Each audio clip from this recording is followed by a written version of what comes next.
If you've been wanting to learn how to foundation piece, you've come to the right place. My name's Christy and I design foundation piece patterns under the label Quiet Play. I really love foundation piecing, but sometimes it's a technique that can be a little bit tricky. So I wanted to do a tutorial to give you the basics on how to foundation piece. It'll open up a whole world of patterns for you, and it's the best way to get really crisp angles and sharp points in your patterns. We're starting with Heart on a Spool. Now this is a free download in my shop, and it comes in 4 sizes, 3-inch, 4-inch, 5-inch, 6-inch. We're doing the 5-inch one for this one. First thing, print off your template and then check your 1-inch square. This is just a guide to make sure that your template has printed to the correct size. Just put your ruler over it and make sure it's 1 inch. If it hasn't printed accurately, I have hints and tips on my website that can help you troubleshoot and work out what you need to do to get it to print accurately. Next thing, we're going to mark up our templates. Now this is where we're just going to scribble notes and remind ourselves of which fabric's going where when it's time to sew.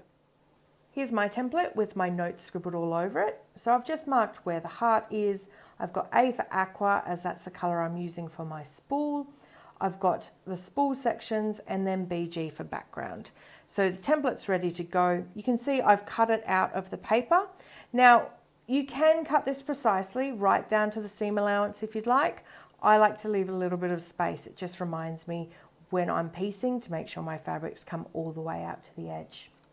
So I've got my template, I've got my fabrics. Now I've cut these to 2-inch strips, which is in the fabric requirements. If the fabric requirements don't give you a width of fabric that you need, grab your ruler and just place it over some of these larger sections and measure how wide they are. Then add a bunch of extra space on every side. The thing with foundation piecing is you're not just piecing these sections very precisely like this. You're actually piecing a larger section. You need a 1/4 inch seam allowance on all sides. The beauty with foundation piecing is the accuracy is in the piecing, not in the cutting. And that's how it differs to traditional quilting, where you are cutting really accurate sections. You don't need to here. You can use scraps and you can use larger pieces of fabric.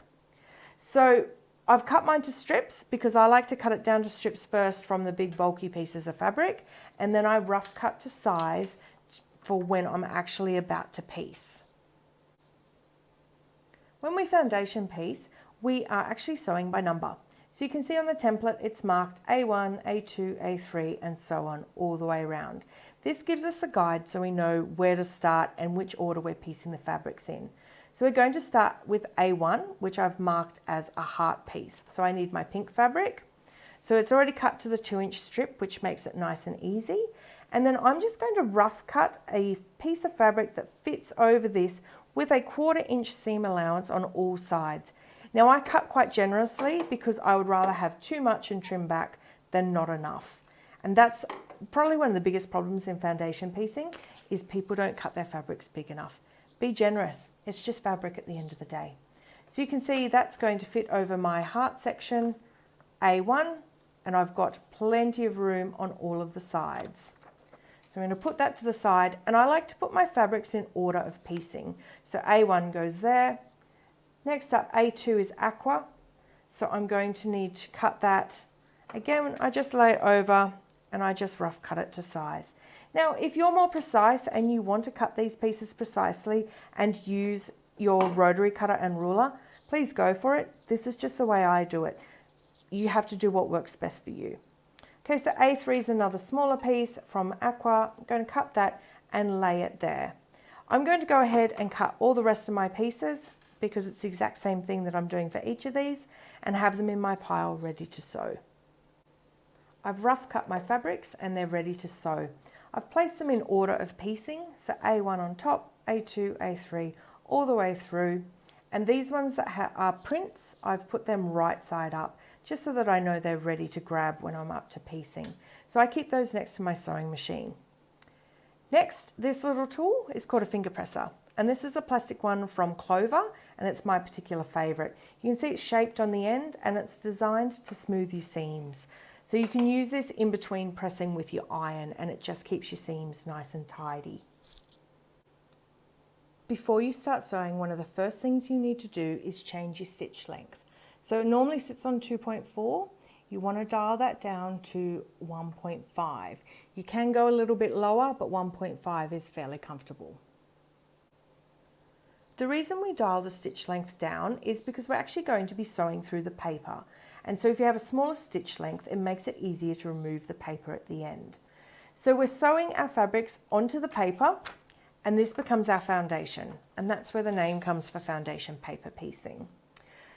This side is where we're sewing. This side is where your block is going to appear.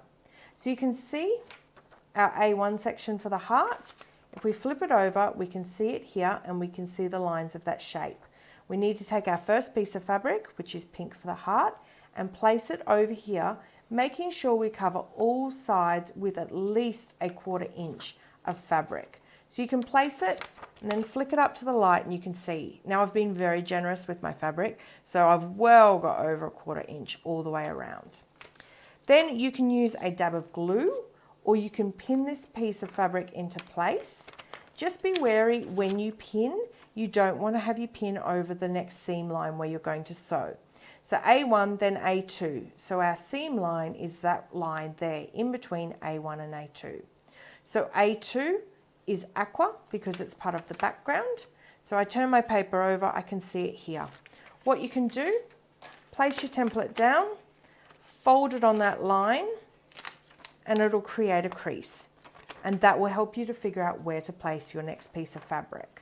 Now when you place it, you're placing it, it feels a bit backwards, but you're placing it over here because you're going to stitch it and it'll flip open to cover that section. So this is where it's super important to have fabric that's much bigger than this section so that when you flip, you don't end up with small bits that are missing. So lay it over that crease line and you need at least 1/4 inch because this is going to become your seam allowance. Now you can pin this one in place as well if you want to, or you can just hold it very carefully and slide it underneath your presser foot. Now use an open toe presser foot if you can. The reason for the open toe presser foot is just so you can see your seam lines when you're going to sew. All right, so we're ready to sew this one. Now I like to back stitch at the beginning and end of my line, and I do this just to secure it. Now this is a personal preference and not everyone does it. I find it just keeps my stitches in place. I don't like to stitch into the next section because it makes it harder to remove the fabric. So I keep my line just in the section with a back stitch at the beginning and end. Okay, so that's what it looks like. Now that's more than 1/4 inch. So what you can do is fold your template back on that seam line like that. And then you're just going to trim it. Now you can take it to your mat with your rotary cutter and trim a very tidy 1/4 inch, or you can lazy girl it like I do, eyeball it and trim it with scissors back to my 1/4 inch. Okay, and this is where I use my finger presser and I open out the fabric, press it down a little bit there, and then I smooth it into place with the finger presser like that. So there's our first section done. So our next section is A3 over on this corner. So we're going to do the same thing, get a piece of aqua fabric. I'm going to just remove that pin so we don't sew over it. So I'm going to look at my A3 is there. Now, I've done it long enough, I can sort of figure out like that. But remember, you can crease your template just to make sure. So you can see I've got plenty there. Okay, turn it over. Now hold all the pieces quite carefully when you slide under your presser foot so that you don't end up with the fabric folding back on itself. Again, I back stitch at the beginning and the end, and this is only a short little seam because it's quite a small piece, and you can see it there. So again, fold your template back, move the threads out of the way and just trim it back to a 1/4 inch seam and then smooth it down. Now I like to use the finger presser like I said. If you wanted to take it to the ironing board and give that a press, you can as you go, but there's a lot of pieces, so you'll be back and forth to the ironing board quite a bit. Finger presser just saves a bit of time. If you have one of those mini irons, those are also great. So I'll show you with A4. Now that's a bigger section, so if you want to crease your template to make your life a little easier, feel free. Now remember, our fabric is going here to flip back up that way. So I've got it here in order on my pile of fabric, and I'm going to place it over that line. Now when you place it, just make sure you've covered over on this end and over on this end, and at least a 1/4 inch, because it needs to come up and actually cover that whole section. So be generous and make sure you've got all your sides covered. Okay, so again, back stitch beginning and end. And you'll start to see it slowly starting to take shape. But look, this is basically what you're doing, and you're doing the same thing each time with the flipping your fabric, sewing, and then trimming it back to size. So if we open it out, smooth it down, we're starting to get the beginning of our heart there. So you just keep going on with the rest of these. So we've done A4, you go to A5, A6, A7, sewing by number until you finished your block. So I'm going to go ahead and finish sewing mine, and then I'll come back to chat about the next part. You can see my spool is starting to take form. I'm nearly there, but I just wanted to mention something about the threads on the back. I've started trimming mine because they were getting quite scruffy, but thread snips are really great for this, and just give it a trim. Do it as you go, or you can do it all at the end. I tend to do it when it starts to get a bit scruffy and it's really starting to annoy me when there's a lot of threads to push out of the way. But don't leave your block with all those threads on the back. It's a lot easier when you finish, just trim it all so your block's nice and tidy. Now, I wanted to mention when you're adding these outside sections. Now, you can see there is a dashed line all the way around the outside. This is the edge of your block. This is your seam allowance. So this will measure a 1/4 inch. You need to have your fabric cover past that dashed line. When you sew your block and it joins into something else, this is going to be your seam line. Do not cut your block back to there. We're cutting back to there. So your fabric needs to come all the way out past that dotted line. So again, that's why I tend to leave a little bit of paper around the edge of my template so that I can remind myself to make sure I've got plenty of fabric on all of the sides. My block is finished, at least in terms of piecing. All the sections are covered, everything's in the correct places, which is always a bonus. And you can see my fabric well covers all the way around the seam allowance on all sides. That's the main goal you want. Always use more fabric than you think you need, because it's so much better than having to unpick these teeny tiny stitches. Now we're going to iron it and trim it up, and then it's done. All right, so now you give your block a really good press. So we use the finger presser to keep all the seams in place, but there's nothing like a good iron. I use a hot dry iron so that way that the steam doesn't go on the back and potentially make the ink run. Okay, so it's sitting nice and flat, and now we're ready to trim it up. We'll be using our rotary cutter and ruler to trim up the block so it's nice and accurate. This one is nice and easy to trim up because it's a square, so it's quite simple. Just remember you are trimming on that outside line. Don't trim on the inside line, because then you lose your seam allowance and your block's not going to finish how it should. For this sort of block you wouldn't notice as much, but when it comes to a block that has more than one section that needs to be joined together, you'll definitely notice. So just place your ruler on there with a 1/4 inch and just trim straight off like that. And you do that on all 4 sides. And that's when you actually get to see your awesome piecing that you've done.